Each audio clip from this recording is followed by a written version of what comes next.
While nobody was looking, the two parties strengthened their grip on power. Lawsuit over 2012 debate exclusion of third-party Johnson and Stein dismissed. A federal appeals court says a lawsuit by two third-party candidates over their exclusion from presidential debates in 2012 was properly dismissed. The U.S. Court of Appeals for the District of Columbia Circuit ruled Tuesday that a lower court correctly dismissed a lawsuit brought by Libertarian candidate Gary Johnson and Green Party candidate Jill Stein. The candidates alleged they were improperly excluded from the televised debates between President Barack Obama and former Massachusetts Governor Mitt Romney. Johnson and Stein were excluded from the debates because polls showed them with less than 15% support. A lower court dismissed the case, saying in part that an alleged harm the candidates claimed, a lack of media coverage that led to low popularity, preceded their exclusion from the debates. So let me explain to you why they ended up losing. When it comes to the debates, they used to be held by the League of Women Voters, which is like a third party, not third party as in a literal third party political party, but a third party as in an independent outside group. They used to be held by them, and they got to make the rules, and they would allow in whoever the fuck they want to allow in. So, for example, back in the day, when it was held by the League of Women Voters, you would have Ross Perot.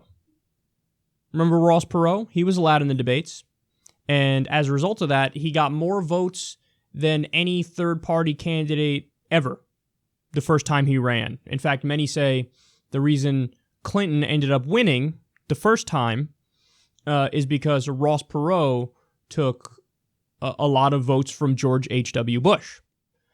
So when that happened, the Democratic and Republican Party said, this is not good for us, the two parties, because if you have a third-party candidate that comes in here and let's say there was a Democratic socialist like a Bernie Sanders character who decided to run as a third-party candidate after he got, screwed by the DNC. Well, the Democratic Party recognized, that'll make us lose the election, and it'll hand it right over to the Republican.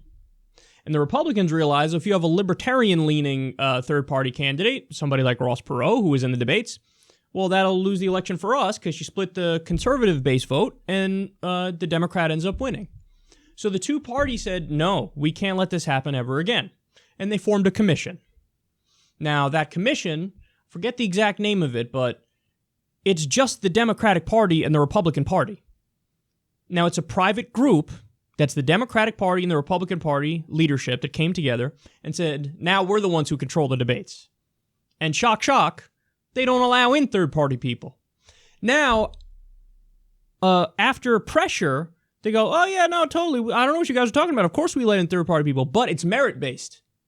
Merit-based. So in other words, you got to get over 10% to get into the debate in the polls. Well, if corporate media does not cover the third-party candidate, which they very rarely do, and when they do, it's usually in a mocking way, well then they're never going to get the name recognition up enough to be able to get into the debates. But guess what? Because of the internet and because people paying attention, they started getting more attention. The third-party candidates, people went, I really don't like the Democrat and the Republican. What's going on over here? Oh, we got Jill Stein. We got Gary Johnson. And people started paying attention. Well, then what do? If you're the Democrats and the Republicans and you're still trying to limit the debate to just Democrats and Republicans? You go, did we say it was 10%? Now it's 12%. Then when they get to that level, you go, did we say 12%? We meant 15%. So you just keep raising it and raising it and raising it to keep the duopoly in control. And that's what they do. So Gary Johnson and Jill Stein went, what the fuck is this garbage? We're suing. You can't keep moving the goalposts. And you also can't, you've rigged it from the beginning where you don't give us any media coverage. Corporate media doesn't give us any media coverage. And then we're expected to get over this super high bar to then get into the debates. Well, what if the way we want people to learn about us is in the fucking debates? You can't just say we're not going to, no, be gone with you. Then it's not really a democracy now, is it? So they sued. And guess what? The judge is like, yeah, no, sorry, wrong. that they get to do whatever they want in terms of the debates. Now, by the way, it's not even that the judge is technically wrong by the law, because the law, I'm sure, is that it's a private group. They get to invite whoever the fuck they want to invite.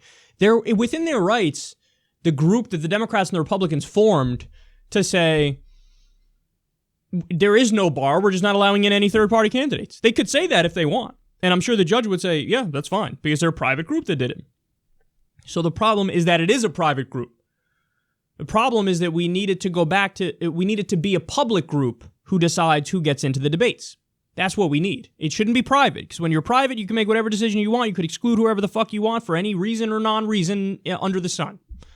But if it was public, well, then we could actually come up with objective standards and rules and say, okay, we're going to have a reasonable line. You got to be over 5% in the polls in order to get into it or whatever. So, and by the way, look, this is a side point here, but this is actually one of the reasons why Justice Democrats, so the group that I'm a co-founder of, we're primarying, corporate Democrats.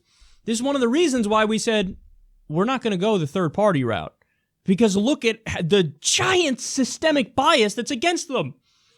They spit in your eye. They kick you in the knee. They fucking push you off to the corner and say, yeah, you can run. Yeah, we're going to bias and rig everything against you, but go ahead, run. Run as a third-party candidate. See how far you get. So we decided, oh, no. We're not going to handicap ourselves from the beginning.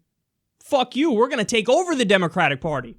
The Howard Deans and the Hillary Clintons and the fucking Neera Tandons and the Tim Kaines. How about you get the fuck out of the party and we make the Democratic Party be what the Democratic Party is supposed to be, unapologetically for Medicare for all and free college and a living wage, so on and so forth.